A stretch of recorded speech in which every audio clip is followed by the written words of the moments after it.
आजिकाली समाज रे मनीष आगरे संपर्कर मूल्य ठारू निज स्वार्थर मूल्य अधिक तेणु तो धीरे धीरे हजिबाकू बसिलाणी मानविकता।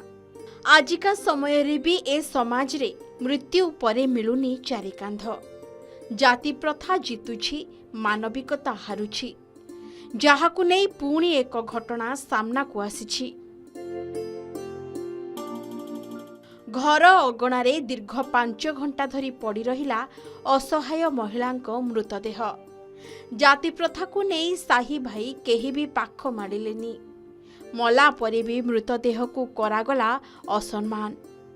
एभली एक अभावनीय घटना देखिबाकू मिलिछि रेढ़ाखोल थाना कदलीगढ़ ग्राम रे।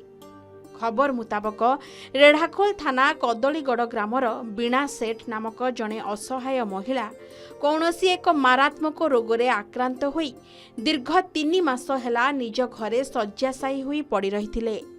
हेले मंगलवार सकाळे तांकर देहांत होइथिला।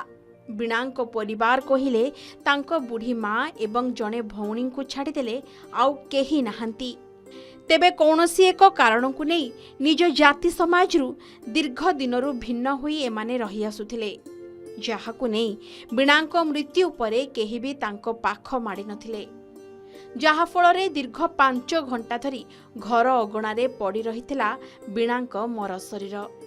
जाति प्रथारे असंजमता कारणरू तांको मृतदेहटी दीर्घ घंटा घंटा जाए सत्कार होई पारि नथिला।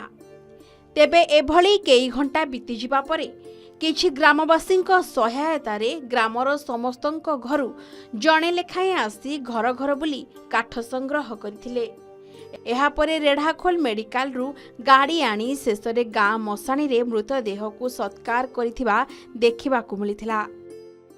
आमे देखनु यार केही नै जाति बोली भी केही नै बोले आमे बाध्य होई छे जे तो मरि गला जे सुननु माने शव सत्कार करबा पई तार लोक बाक केही आसिले नै। 4 घंटा पड़ी रहला तापर आमे आनी कि ताको शव सत्कार करबा पई आनिछो कर दोछो। पूरा संपूर्ण सहयोग गाँर सब प्रकार सहयोग दिया जे तो गाँ रे पूजा किछि मंदिर पूजा हई पारबो नै।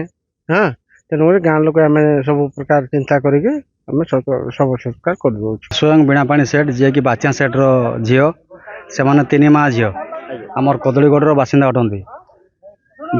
सकाळ 6:30 समय आमे खबर पाइलु जे आगुरो अवश्य से पीड़िता थिले।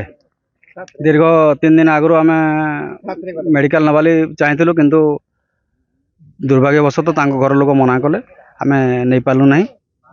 से कहले भल हो जिवे आ काहे नमा बोली मना करबो हम नै नेलु। करुण कहानी। जाति प्रथा को नहीं बारण कले साही पड़िशा। दीर्घ समय धरी पड़ी रहिला मृतदेह, तथापि केही आसिलेनी। शेषरे दीर्घ 5 घंटा परे किछि ग्रामवासी सहयोग रे संपन्न हेला शेषकृत्य। संबलपुर रेढ़ाखोलु जशवंत नारायण साहू रिपोर्ट के न्यूज ओडिशा।